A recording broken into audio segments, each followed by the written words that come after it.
수요 예배 나오신 모든 분들께 하나님께서 주시는 은혜와 평강이 가득하기를 주의 이름으로 축원합니다. 3월 달에 저희 교회 결혼식이 있어서 범인동을 나간 적이 있습니다. 걸어서 이제 예식장으로 걸어가고 있는데 어떤 한 집에서 줄이 길게 늘어져 서 있더라고요. 그래서 저 집이 유명한 맛집인가 하고 어떤 식당인가 봤더니 식당이 아니고 복권집이었습니다. 복권 로또를 이제 발행하는 집이었는데 그 집에 뭐 1등 당첨자가 몇 명이 나왔고 2등 당첨자가 몇 명이 나왔고 이런 게 이제 써붙여 있더라고요. 그러니까 이제 그 로또를 구매하는 사람들 속에서는 그 집이 뭐 명당 자리죠. 그래서 이제 거기서 사면 당첨 확률이 높기 때문에 그것을 사기 위해서 길게 줄을 지어 서 있는 것을 보았습니다. 여러분, 그분들이 왜 그곳에 왔을까요? 현실이 힘들죠. 힘들기 때문에 그것을 이제 1등을 획득을 하면 지금 우리가 안고 있는 많은 문제들을 해결할 수도 있고 또 미래에 조금 더 안락하고 편안하게 걱정을 좀 덜고 살 수 있다는 그런 희망을 가질 수 있기 때문에 그곳으로 오지 않겠습니까? 그런데 우리 예수 믿는 사람들에게는 하나님께서 이미 그것과도 비교할 수 없는 그런 어떤 그 선물을 이미 예비해 놓았습니다. 단지 시작되는 시점이 오늘 당장이 아니고 한 달 뒤가 아니라서 그렇지 그것은 이미 100% 우리에게 주어진 선물이 있습니다. 그 로또 1등 당첨금과는 비교할 수 없는 그런 금액과 어떤 기업이 우리에게 이미 배정이 되어 있습니다. 그것이 무엇을 통해서 우리에게 주어졌냐면 바로 예수 그리스도의 부활 사건으로 말미암아 우리에게 주어진 것이죠. 이제 지난 주일에 부활주일이었습니다. 그래서 하나님께서 우리에게 부활을 선물로 주셨는데 그 예수 그리스도 부활이 우리에게 어떤 은혜를 주는 것인가 한번 더 짚어보고 은혜를 받았으면 합니다. 자, 부활이 우리에게 주는 우리가 부활의 능력으로 살아가는 그런 삶을 살기 위해서 오늘 말씀을 통해서 어떤 것들을 이제 제가 이제 짚어보려고 하냐면 오늘 로마서 6장 3절부터 5절까지 읽었는데 이 말씀을 정리해서 표현하면 우리하고 예수님하고는 운명 공동체입니다. 운명 공동체. 오늘 이 말씀을 읽어보면 우리가 예수 그리스도를 믿게 되잖아요. 그 세례라고 하는 단어가 믿는 자에게 이제 허용되는 그런 단어인데 우리가 예수를 믿음으로 세례를 받을 때 예수님의 죽으심과 합하여 세례를 받는데요. 예수 그리스도께서 십자가에 달려 죽으셨는데 그 죽으심에 우리가 연합한 자가 되었다고 그렇게 말씀을 하고 있습니다. 그런데 그 죽음에 연합한 것만 아니라 예수께서 죽으셨다가 사흘 만에 다시 살아나셨습니다. 다시 부활을 하셨습니다. 예수 그리스도를 믿는 자는 그의 죽으심과 연합한 것과 같이 그의 부활하심과 같은 모양으로 연합을 하게 되어 있습니다. 그래서 예수 믿는 자는 예수님과 아주 강력하게 연합이 되어 있고 그래서 예수님의 죽으심과 함께 우리도 죽을 뿐만 아니라 그 죽는 것으로 끝이 나는 것이 아니라 예수님께서 다시 살아나신 것처럼 우리도 또한 그 모습 그대로 살아나게 된다라고 하는 것이죠. 그래서 우리는 예수를 믿는 순간 예수님과 운명 공동체가 되어서 예수님께서 누리시는 것들, 예수님께서 가신 길들, 그 모든 것들을 우리가 함께 공유하게 되는 것이죠. 그래서 여러분, 예수 믿는 자에게 고난이 찾아오지 않습니까? 예수 믿는 자에게 예수 그리스도 따라서 살아가는 사람들에게 그 고난이 우리에게 찾아옵니다. 그리고 우리가 하나님을 진정 깊이 알게 되는 그 순간은 바로 우리가 진정으로 죽는 순간입니다. 우리 옛사람이 죽을 때에 하나님이 얼마나 크신 분인지 깨달을 수가 있고 우리 그 자신을 살리기 위해서 하나님께서 오신 그 사건이 정말 참다운 은혜의 사건으로 우리에게 다가오는 것이죠. 그래서 예수 믿는 자가 하나님을 알아가고 하나님의 은혜의 깊이를 알아가고 하나님의 사랑의 그 크기를 갈수록 크게 깊이 깨달아가는 그 여정 가운데는 반드시 그 믿는 자의 죽음이 동반되게 되어 있습니다. 그런데 여러분, 이 죽음으로 끝나는 것이 아니라 그 예수 믿는 자의 죽음이 목표가 아니라 하나님은 우리를 다시 살리시기를 원하십니다. 그래서 그 죽음으로 끝나는 게 아니라 예수를 믿고 예수의 죽음에 연합한 자에게 예수가 다시 부활하신 것처럼 우리에게도 새로운 생명을 허락하시는 그 은혜를 우리에게 주시는 것이죠. 여러분, 그래서 우리가 예수 믿는 자는 예수님과 뗄래야 뗄 수 없는 운명 공동체다라고 하는 사실을 꼭 기억하시기를 바랍니다. 지금 잠깐 고난이 찾아오고 우리가 죽을지도 모르는 상황으로 떨어진다고 할지라도 그것이 끝이 아님을 꼭 기억하시기 바랍니다. 예수님의 죽으심과 같은 모양으로 연합을 했지만 우리는 또 어떤 모양으로 예수님과 연합을 했습니까? 예수님이 다시 살아난 것 같은, 예수의 부활과 같은 모양으로 연합이 된 자다라고 하는 사실을 기억하시며 살아가시기를 바랍니다. 그러면 그 다음에는 그 예수님의 부활이 어떤 의미가 있는지 한번 살펴보겠습니다. 이 예수 그리스도의 부활, 예수님의 부활이 어떤 의미가 있는지 살펴보기 위해서 먼저 부활이 없었다면, 예수님이 만약에 부활하지 못했다면 그러면 우리에게 어떤 일들이 벌어질까요? 예수님이 부활을 하지 못했다, 예수께서 십자가에 매달려서 죽으셔서 그대로 끝이 났다, 그것은 우리의 하나님께서 우리에게 약속한 모든 구원과 관련된 약속들이 다 취소가 되는 것입니다. 예수가 부활을 하지 못하고 죽었다고 하는 것은 여러분, 죄와 사망의 권세를 이겨내지 못했다는 것을 뜻합니다. 이 인류가 살아가는 세상 가운데 죽음이 왜 들어왔습니까? 죄의 삭스로 죽음이 들어온 거예요. 그러니까 예수님께서 만약에 죽으셨다가 다시 살아나지 못했다면 예수님은 죄인이란 뜻입니다. 우리와 다름없는 죄인이란 뜻이에요.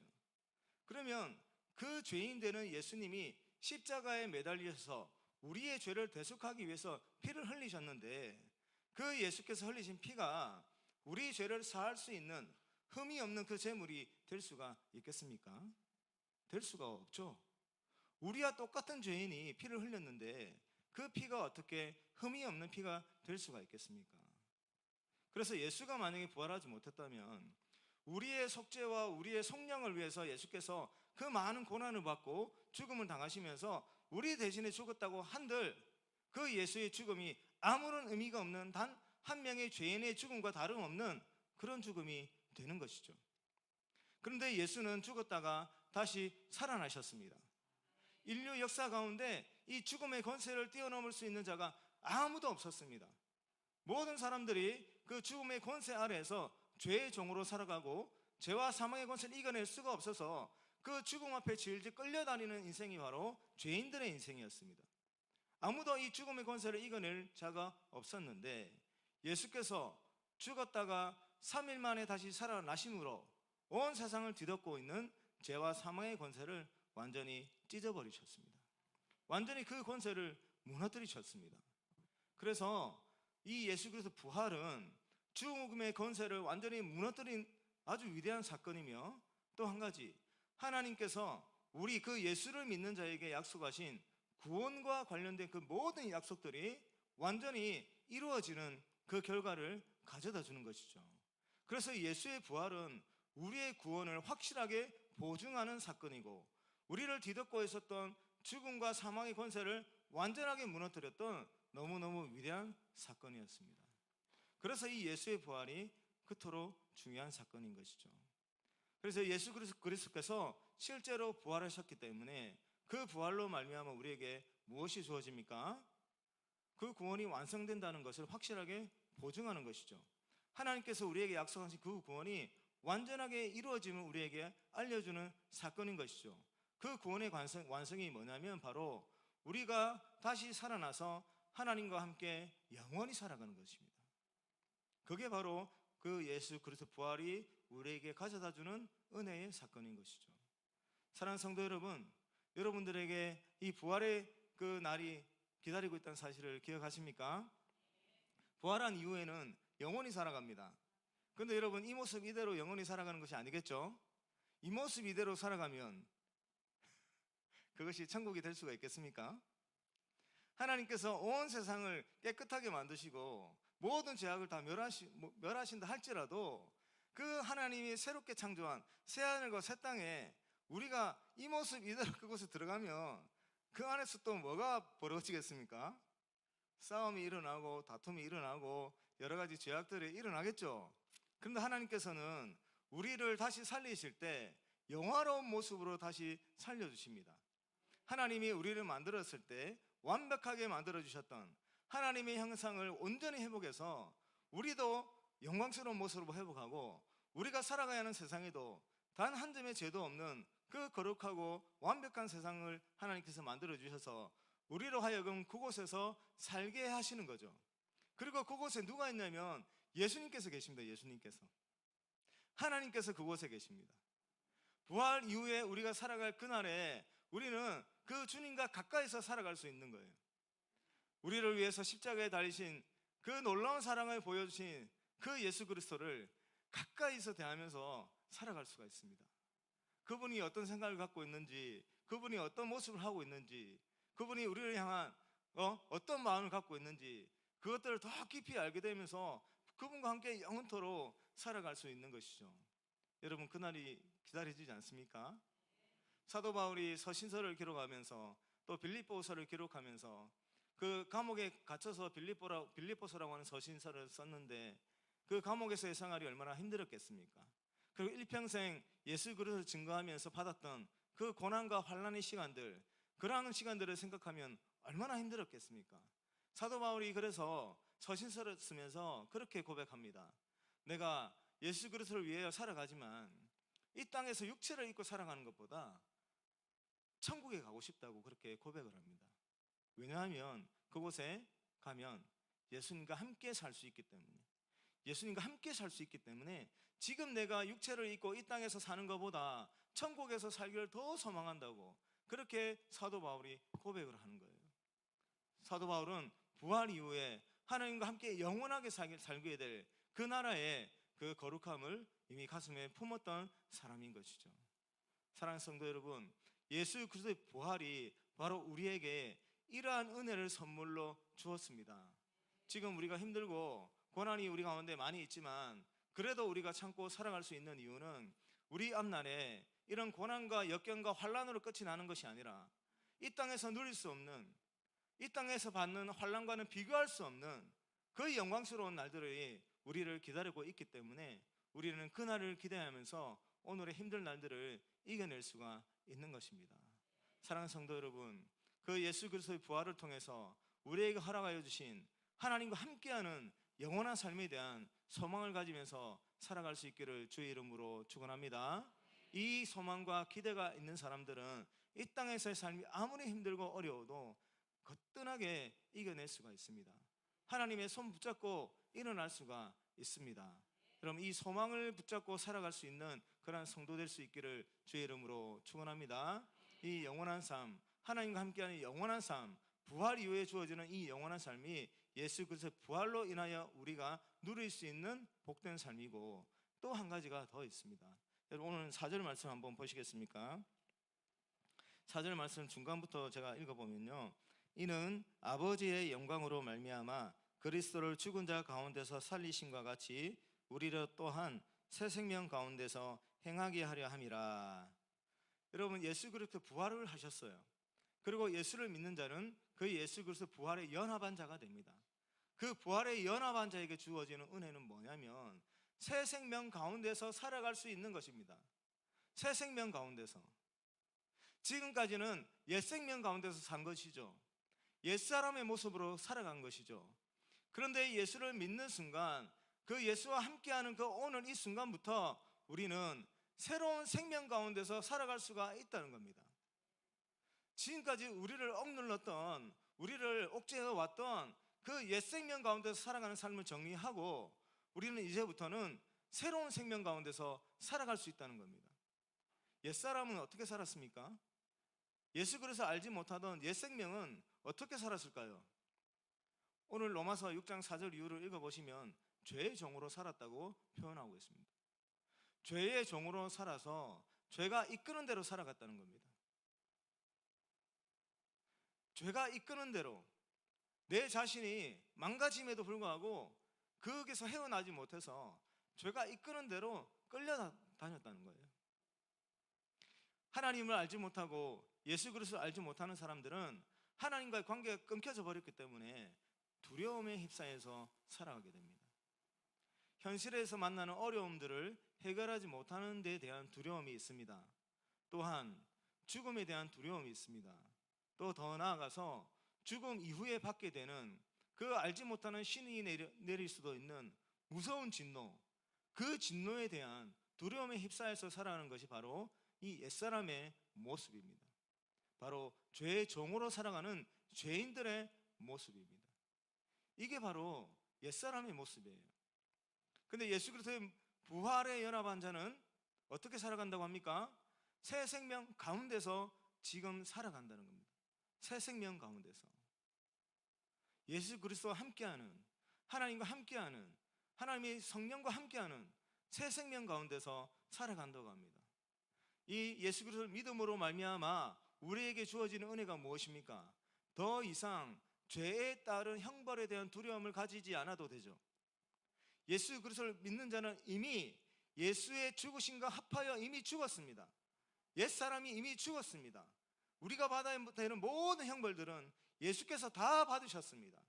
더 이상 하나님께서는 하나님의 진노를 우리에게 내리지 않으십니다.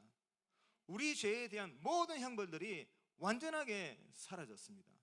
그 진노에 대한 두려움을 더 이상 가지지 않아도 되는 것이죠.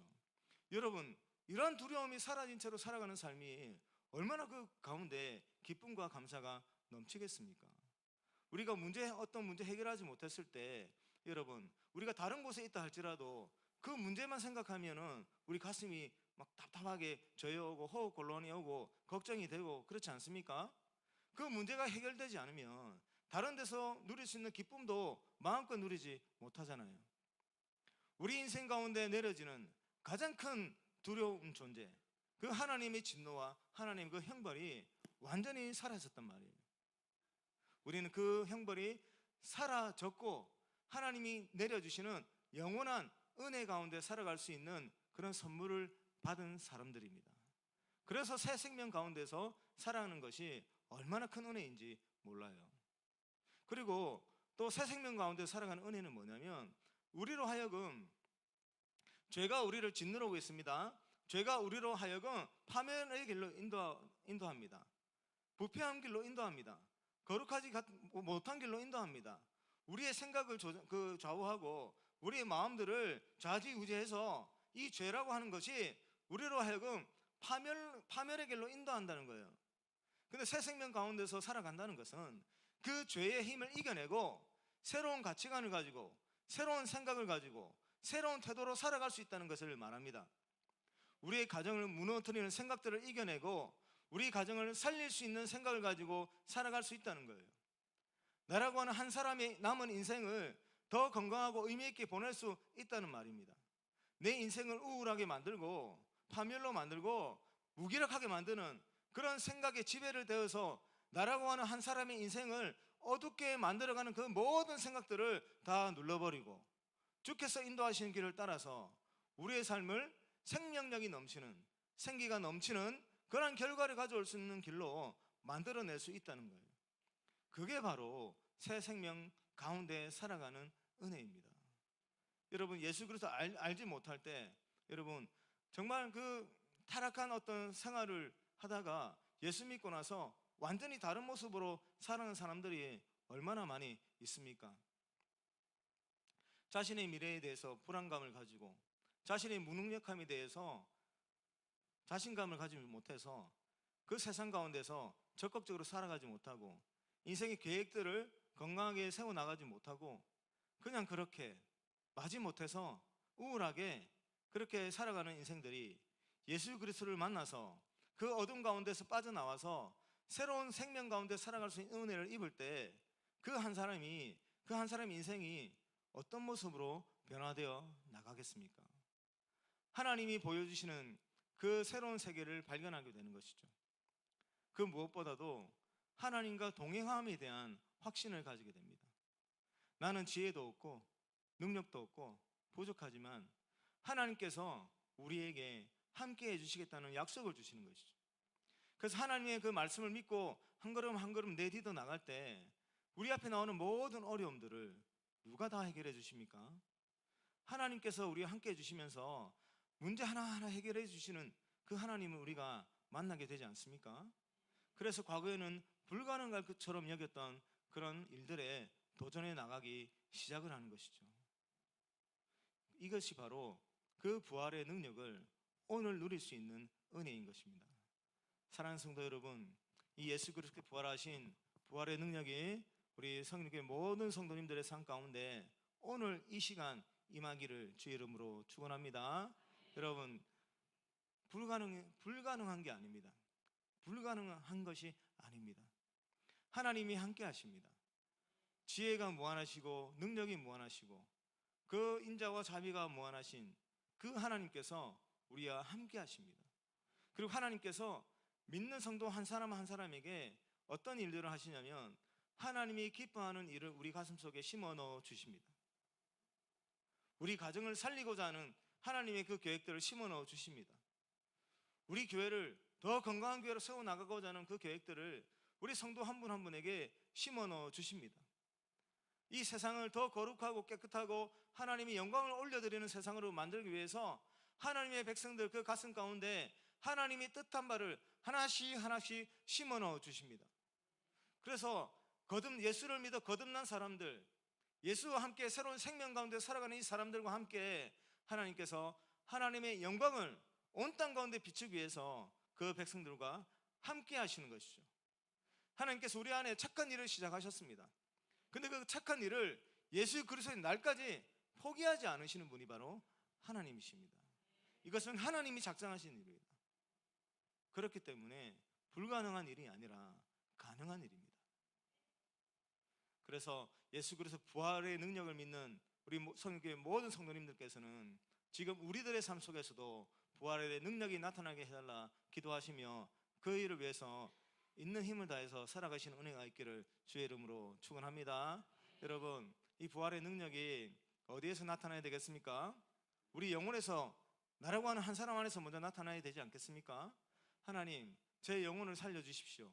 내 영혼 가운데 부활의 능력이 나타나게 하여 주시옵소서. 내가 살아가는 모든 삶의 지경과 그 현장 가운데 부활의 능력이 나타나게 하여 주시옵소서. 내가 살아나게 하여 주시고 나를 만나는 모든 사람들에게 부활의 능력이 전해질 수 있도록 하나님 은혜를 베풀어 주시옵소서. 기도해야 되지 않겠습니까? 그리고 우리 가정이 살아나야 되지 않겠습니까? 우리 부부간에 부활의 능력이 나타나게 하여 주시옵소서. 부모와 자녀 간에 부활의 능력이 나타나게 하여 주시옵소서. 우리 형제 자매 간에 부활의 능력이 나타나게 하여 주시옵소서. 우리 예수 믿는 그리스도인의 가정 가운데 새롭게 하시는 이 부활의 능력이 나타나서 우리 가정을 통해서 하나님의 영광이 드러날 수 있도록 하나님 은혜를 베풀어 주시옵소서. 이렇게 기도해야 되지 않겠습니까? 하나님, 우리 교회에 날마다 부활의 능력이 나타나게 하여 주시옵소서. 예수 그리스도의 부활하신 그 능력, 예수의 부활하심을 통해서 드러내시는 하나님의 능력이 우리 교회 통해서 이 금정고 일대에, 부산 일대에 온 이방 땅 가운데 전파될 수 있도록 하나님 은혜를 베풀어 주시옵소서. 이렇게 기도해야 되지 않겠습니까? 그렇게 기도하는 가운데 하나님께서 우리들과 동행하여 주실 줄로 믿습니다. 그 믿음 가지고 살아갈 수 있기를 주의 이름으로 축원합니다. 여러분, 이렇게 할 수 있는 이유를 사도 바울이 이제 로마서 6장 12절에서 14절 말씀을 통해서 우리에게 알려주고 있는데 12절하고 14절, 12절부터 14절 좀 띄워주시길 바랍니다. 12절부터 제가 한번 읽어보겠습니다. 자, 같이 한번 읽어보겠습니다. 그러므로 너희는 죄가 너희 죽을 몸을 지배하지 못하게 하여 몸의 사욕에 순종하지 말고 또한 너희 지체를 불의의 무기로 죄에게 내주지 말고 오직 너희 자신을 죽은 자 가운데서 다시 살아난 자 같이 하나님께 드리며 너희 지체를 의의 무기로 하나님께 드리라. 죄가 너희를 주장하지 못하리니 이는 너희가 법 아래에 있지 아니하고 은혜 아래에 있음이라. 아멘. 12절 13절은 이제 우리가 예수 그리스도 부활의 연합한 자가 되었으니 몸의 사욕에 순종하지 말라는 거예요. 너희를 죄에게 내주지 말라는 겁니다. 이렇게 말하는 이유는 그렇게 할 수 있기 때문에 그런 겁니다.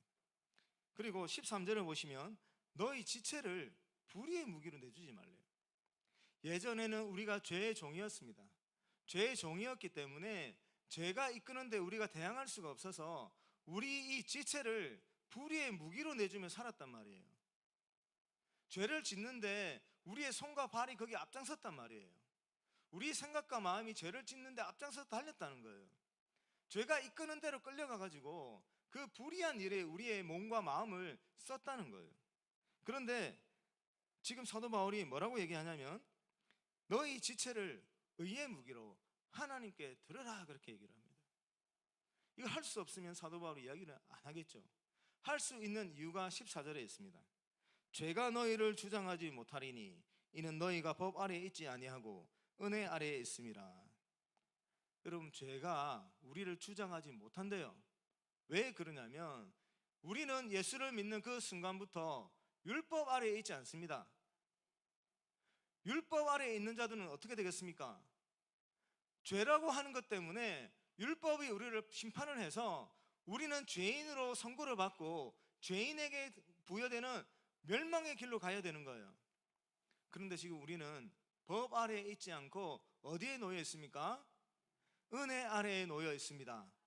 예수 그리스도를 통해서 주신 하나님의 은혜 아래에 있습니다. 율법을 뛰어넘는 하나님의 은혜 가운데 있습니다. 이것을 잘 보여주는 사건이 예수께서 구원하신 사람들을 보면 됩니다. 여러분, 나병 환자가 율법에 의하면 그 사람 어디에 있어야 돼요? 하나님의 백성들 진영 밖에 있어야 됩니다. 그에게 손을 대면 안 되는 거예요. 율법에 의하면 그는 쫓겨남을 당해야 되고 사람들과 접촉하면 안 되는데 예수께서 그에게 어떤 은혜를 베푸냐면 접촉하지 말라고 하는 그 계명을 뛰어넘어서 예수께서 그에게 손을 대어 주십니다. 유출병이 있는 여인, 율법에 의하면 그 여인 어떻게 돼야 됩니까? 그 여인도 쫓겨나야 됩니다. 하나님의 백성들과 교제하면 안 되고 접촉하면 안 되고 그 진영 속에서 같이 살면 안 되는 거예요. 그런데 그 여인에게 다가간 예수께서 무엇을 허락하십니까? 예수께 손을 대는 것을 허락하는 것이죠. 율법에 의하면 그 여인이 손을 대면 안 되는 거예요. 근데 예수는 율법을 뛰어넘어서 부정하다 여기는 그 여인이 예수의 몸에 손을 대는 것을 허락을 하십니다. 세리와 죄인들, 율법에 의하면 그들과 식사를 하면 안 되는 거예요. 그 장로들의 전통에 의하면 그 세리와 죄인들을 가까이 하면 안 되는 거예요. 쫓아내야 되는 존재들이에요. 예수께서 어떻게 하십니까? 세리와 죄인들에게 말을 걸어주시고 그들의 집으로 들어가셔서 그들과 함께 식사를 하십니다. 그리고 그 세리를, 그 죄인 중에 죄인이라고 불리는 그 세리를 자신의 제자로 받아들이는 그런 일까지도 하셨습니다.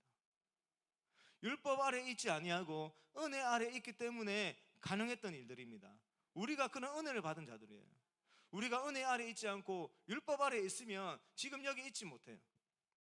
우리가 은혜 아래 있지 못하고 율법 아래 있으면 지금 우리 하나님의 나라 보지도 못합니다. 그 율법의 심판에 우리는 낙인이 찍혀서 죄인으로 살다가 영원한 멸망의 길로 빠져야 되는 게 바로 우리의 운명인 거예요. 그런데 이제는 더 이상 죄가 우리를 주장하지 못한대요. 왜냐하면 우리를 구속했던 그 율법이 사라지고 그 율법을 뛰어넘는 하나님의 은혜가 우리를 주장하기 때문에 그 은혜에 의해서 우리는 죄인의 신분을 완전하게 벗어버리고 의인으로 인정이 받아서 하나님과 함께 동행을 하게 되는 것이죠. 여러분, 죄가 여러분들을 주장하지 못합니다. 받아들이십니까? 죄가 여러분들을 절대로 주장하지 못하고 여러분과 하나님 사이를 끊어버리지 못하고 율법으로부터 여러분들을 정죄하지 못합니다. 왜냐하면 우리 모두가 하나님의 은혜 안에 놓여 있기 때문에 그렇습니다. 그러니 이제부터 우리 부활의 능력을 소유한 우리가 몸의 그 사욕에 우리를 내어주지 말고 죄가 우리를 주장하지 못하게 하고 우리의 지체를 불의의 무기로 내주지 말고 의롭고 거룩한 일에 하나님께 우리를 의의 무기로 드릴 수 있는 은혜가 있기를 주의 이름으로 축원합니다. 이러한 삶을 살아서 날마다 부활의 능력을 경험하고 그 부활의 능력을 우리 온 세상 가운데 전파하며 하나님께 영광을 올려드리는 우리 서령인교회 성도님들 되시길 주의 이름으로 축원합니다.